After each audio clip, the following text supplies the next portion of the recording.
أب تجري زل حيلي حتى أنا معراب ندحر كوينا عربي تملسن كملس اللوزي منهم كومبرومايز جبار هنا نايفان سراويت نايكالي سراويت حزنا ناي تجري مرحتي از السراويت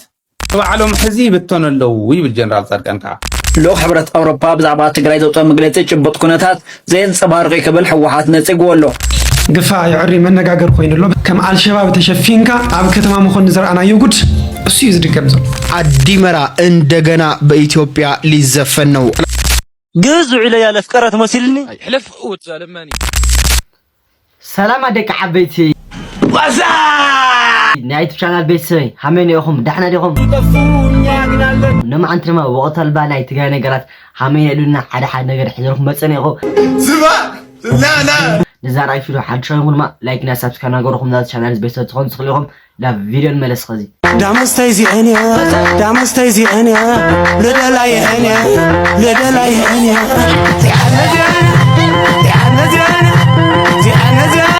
أب تجري زل حيلي حتى أنا معراب ندحر كوينا تتخكلني حتى عربي تملسن كملس اللوزي منهم كومبرومايز جبار هنا حتى نستان ندحر كوينا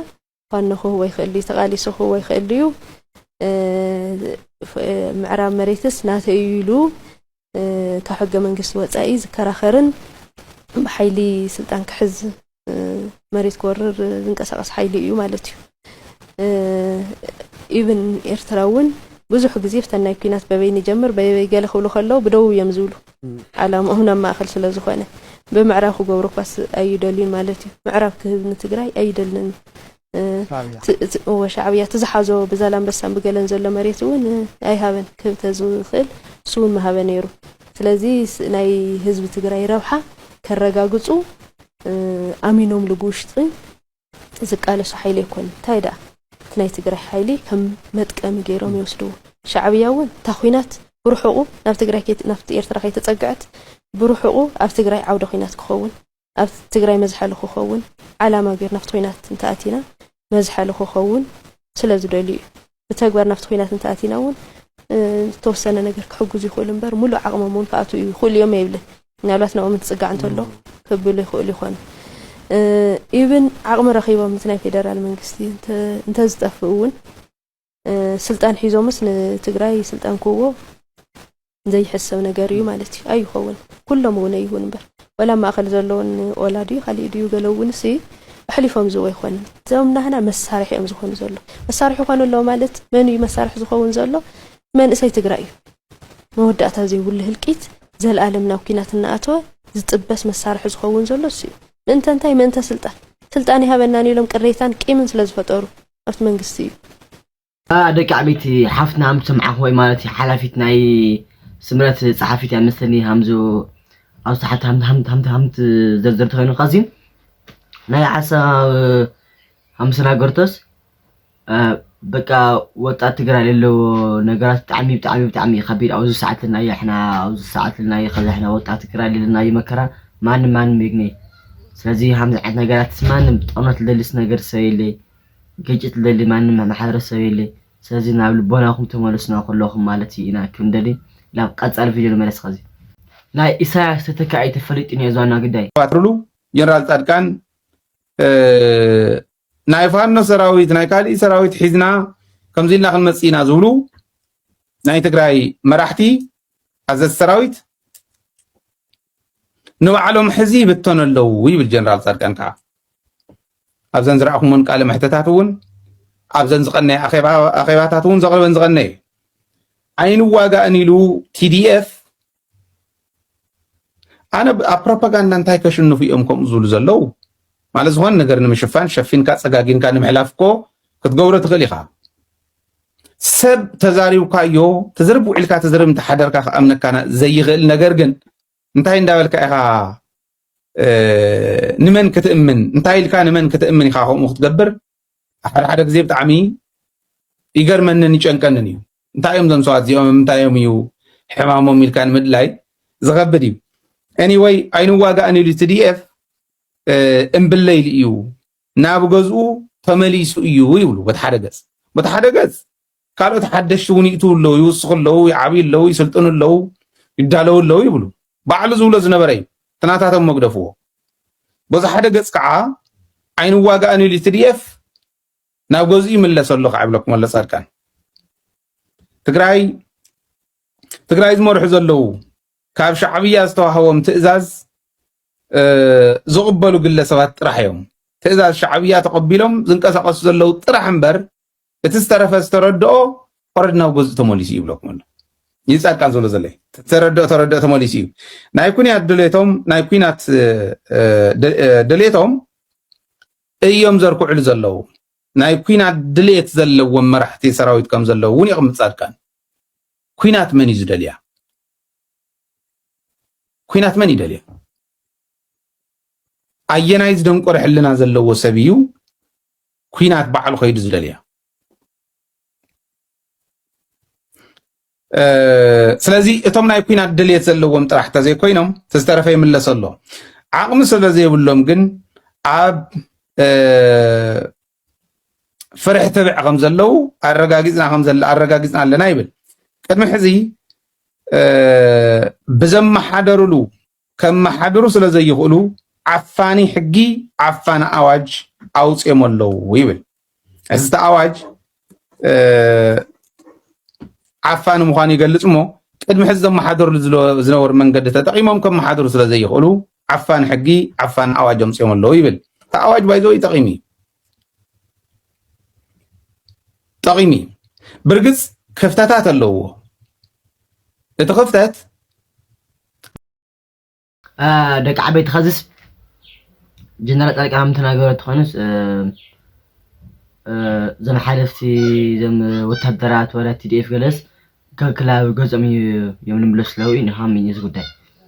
اسكي ما طرش لا يعمل خالص كنرينا لا قطع فيديو ملص خزي ሓቀኛ ዘተ የድልሉ ሕወሓት ሎ ሕብረት ኣውሮፓ ብዛዕባ ትግራይ ዘውፅኦ መግለፂ ጭቡጥ ኩነታት ዘየንፀባርቕ ክብል ሕወሓት ነፂግዎ ኣሎ ሕወሓት ኣብ ዘውፅኦ መግለፂ ጎኒ ንጎኒ ቤት ምክሪ ኣጣይሹ ዝብል ክሲ መሰረት የብሉን ኢሉ እዩ ኣብ ቅርብ እዋን ስርሑ ጀመረ ቤት ምክሪ ብህዝባዊ ዘተን ድጋፍን ዝተመለሰ እንኩ ሕጋዊ ክልላዊ ቤት ምክሪ ምዃኑ ኣነፂሩ እዩ እቲ ውድብ ፌደራል መንግስቲ ውዕሊ ይደው ብምባል ተፃቦታት ፕሪቶርያ ብቐፃልነት የዳኸም ኣሎ ክብል ድማ ከሲስ እዩ ብሰንኪ እዚ ድማ ኣብ ልዕሊ ትግራይ ዝተነበረ ናይ ነዳድን ንግድን እገዳ ወታደራዊ ምንቅስቓስ ናይ ድሮን متقاطات سلالان نتيجة توتري كان زجاجدو جالسيو حبرت أوروبا أبدو قد دايزي سقطا مريض قبل ما وقيسلو بتوصخ ما حوحات بينا وتقدروا قديتا يفتح مع اللوز بالكسي حصوت مخانو بمجلس حزب سجراي كاب أنت على الوضع اللي حركات رأسنا يمكن خال مثل كم دلو دما أنا سيريو أمودات دمان هل كنتات نقولوا وإن مفتاح ذات أنكم مفتاح مخانو بممان لو حبرت أوروبا أجراون مشاركتون نتي فيدرال منجسي ناب حق أو ذاتك سوى دما حاتيتلو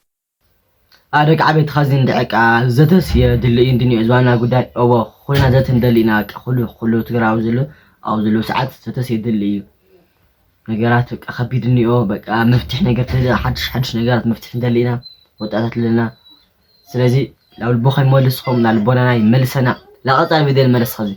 جنرات أرجع السلة تقرأ تناقر نجار የዋት ቡድን የጦርነት ፍላጎቱ ከፍተኛ ቢሆንም መሬት ላይ ያለው አቅሙ ግን የተመናመነ ነው ሲሉ ጀነራል ጻድቃን ገብረትንሳኤ ተናገሩ። የትግራይ የሰላምና ለውጥ ምክር ቤት በትግራይ ክልል ጊዜያዊ አስተዳደር ማቋቋምና ከዚያም በኋላ የምርጫ ዝግጅት አድርጎ የተመረጠ መንግስት በክልሉ እንዲኖር ለማድረግ እንደሚሰራ ጀነራል ጻድቃን ገብረትንሳኤ ተናግረዋል።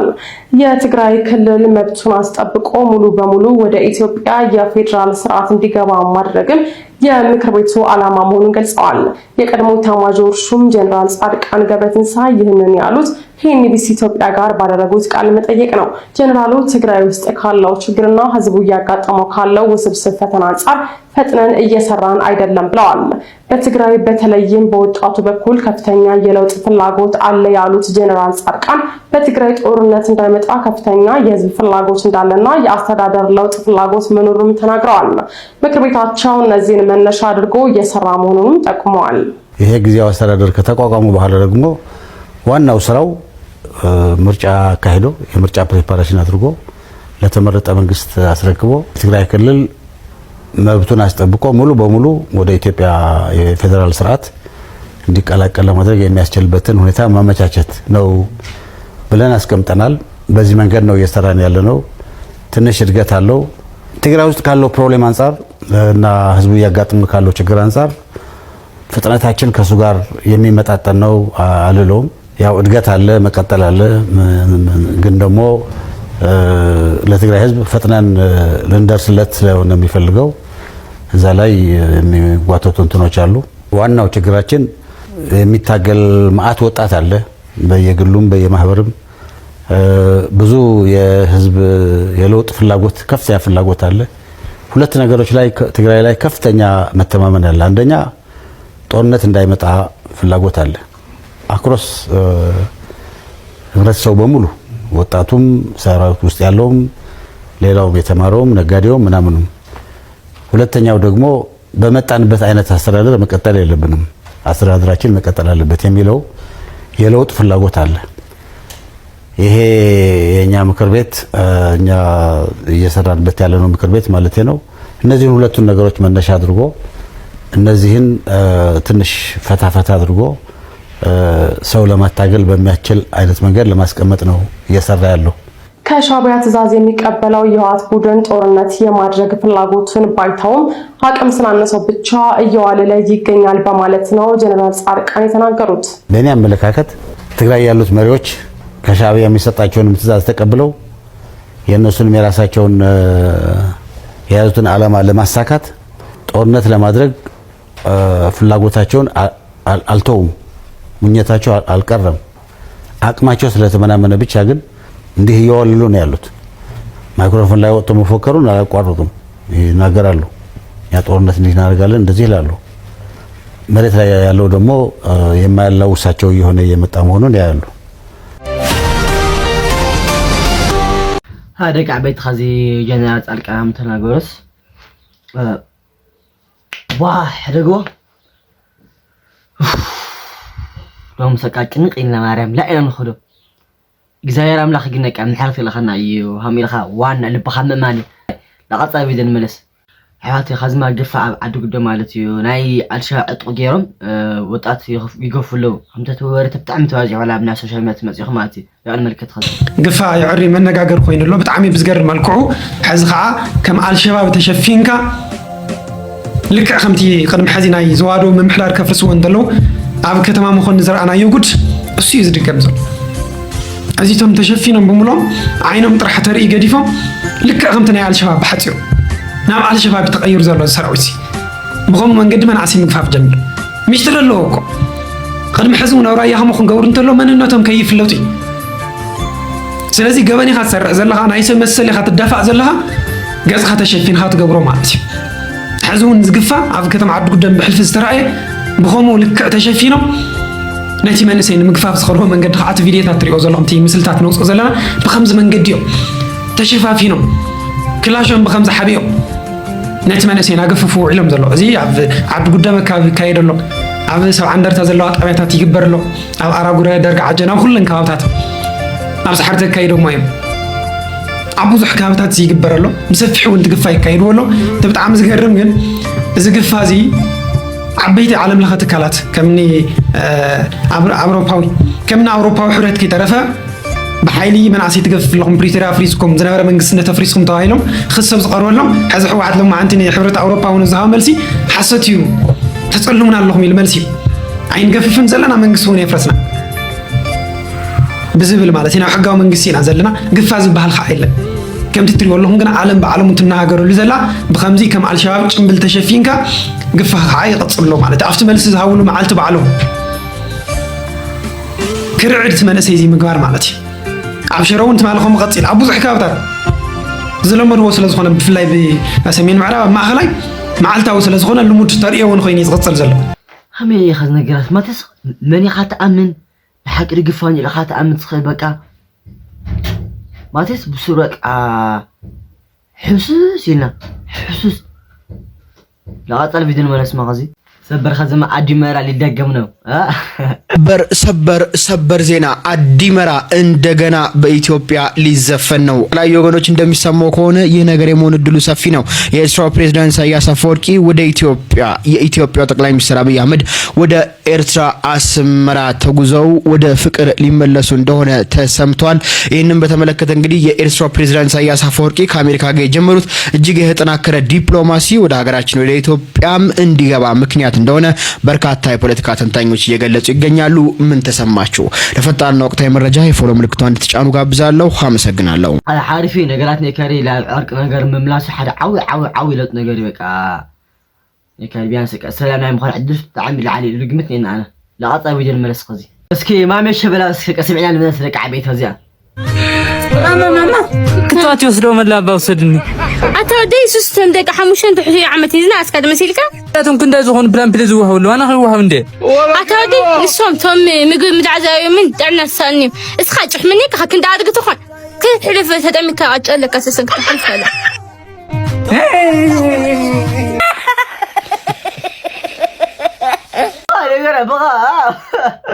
ነገራት ነጋሪ ዝዓዊ ሳቃ ጭሕም ጫሕም بخلو قد ጭሕም ጫሕም መስኸዘቃ ማሚዝገበለ ፌር ይኾነ ናገርና ፈጥ ኸዳ ዓቢት ኣብ ዓድና ከለና ሲ ኣብ ግዜ ፀሓይ ኮኖ ኣብ ግዜ ማይ ጽላል ንጥቀም ነርና ኣብ ኤውሮፓ ግን ሲ ስለምንታይ ኢና ግዜ ፀሓይ ጽላል ዘይንጥቀም ትብል ጽሕፍቲ ኣብ ፌስቡክ ሕቶ ሪእሲ ኣነ ኣኽሊ ግዜ ተተሓስበኒ ኣኔራ ነው يحسب كا صحيت مرمو صلال دحيزها خيد بالجن زخونه قال صعدا قال صلال حزري يفلتني يا استتصرف كي تكون قلب بنبال كصلال قد فهم مالتيو